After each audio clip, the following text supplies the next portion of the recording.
নমস্কাৰ এই মুহূৰ্তত আহি পৰিছে ৰাতিপুৱাৰ কেইবাটাও গুৰুত্বপূৰ্ণ খবৰ। আজি 25 আগষ্ট। অসমৰ লগতে ভাৰতৰ বিভিন্ন প্ৰান্তৰ পৰা এনেধৰণৰ খবৰসমূহ নিতৌ চাবৰ কাৰণে চেনেলটো ছাবস্ক্ৰাইব কৰি ভিডিঅ'টোত এটা লাইক কৰি দিব।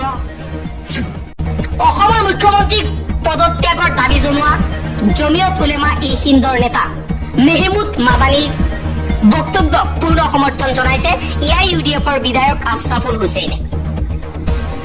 আশ্ৰাফুল হুছেইনে কৈছে অসমৰ মুখ্যমন্ত্ৰীক পদত্যাগৰ দাবী জনোৱা জমিয়ত উলেমা ই হিন্দৰ নেতা মেহমুদ মাদানী চাহাবৰ বক্তব্যক মই সমৰ্থন কৰিছো।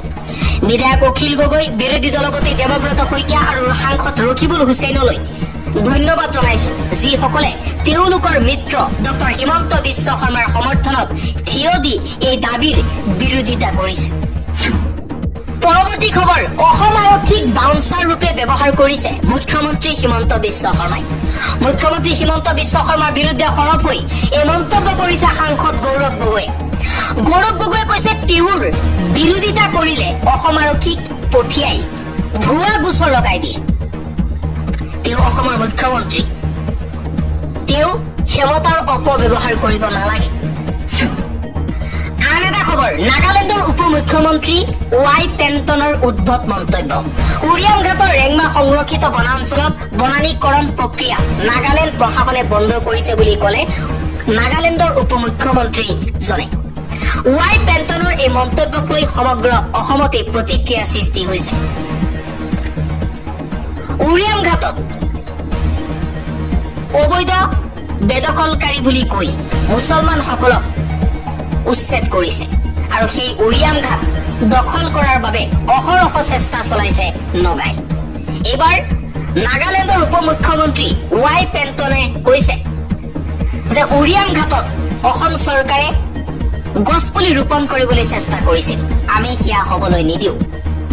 ইফালে উৰিয়াম ঘাটত অহৰহ নগাই আহি ভাবুকি দিছে উৰিয়াম ঘাট নগাৰ দখলত আছে বুলি। এতিয়া অসমীয়া, নেপালী, বিভিন্ন জাতি জনগোষ্ঠীৰ মানুহ উৰিয়াম ঘাটত সংকটত আছে।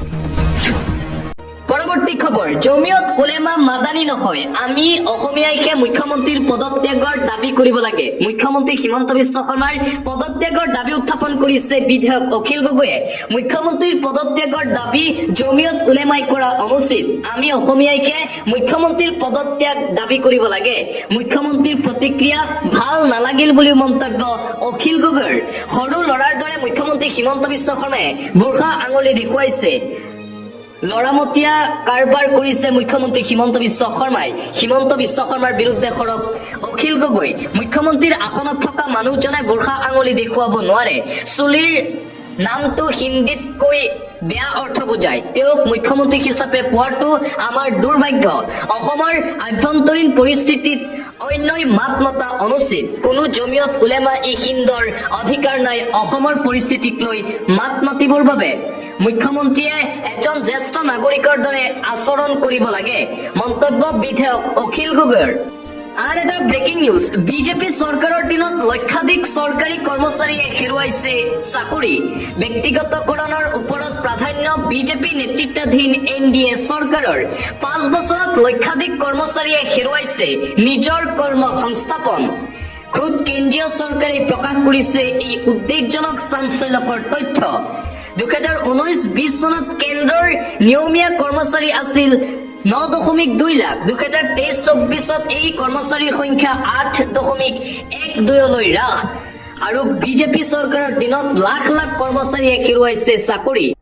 পৰৱৰ্তী খবৰ, ভোট চুৰি আৰু উপ ৰাষ্ট্ৰপতি নিৰ্বাচনক লৈ কৃষক নেতাৰ মহাবিস্ফোৰণ। এইখন দেশত উপ ৰাষ্ট্ৰপতি বৰ্তমান সন্ধানহীন হৈ আছে। ভোট চুৰিৰ ঘটনা দেশৰ বাবে সৰু ঘটনা নহয়। বিজেপিয়ে এয়া এক ভয়ংকৰ ষড়যন্ত্ৰ কৰিছে। পদত্যাগৰ পিছত কলৈ গ'ল উপ ৰাষ্ট্ৰপতি, প্ৰশ্ন উত্থাপন কৰিছে কৃষক নেতাই। উপ ৰাষ্ট্ৰপতি নোহোৱা হৈ পৰা ঘটনাৰ সন্মুখত ভোট চুৰি সৰু ঘটনা। ভোট চুৰি আৰু উপ ৰাষ্ট্ৰপতি নিৰ্বাচনক লৈ কৃষক নেতাৰ বিস্ফোৰণ। আন এটা গুৰুত্বপূৰ্ণ খবৰ, স্বাধীনতা সংগ্ৰামত ওলাই আহিছিল লাখ লাখ জমিয়তৰ সদস্য, ব্ৰিটিছৰ সংগ দিছিল RSS।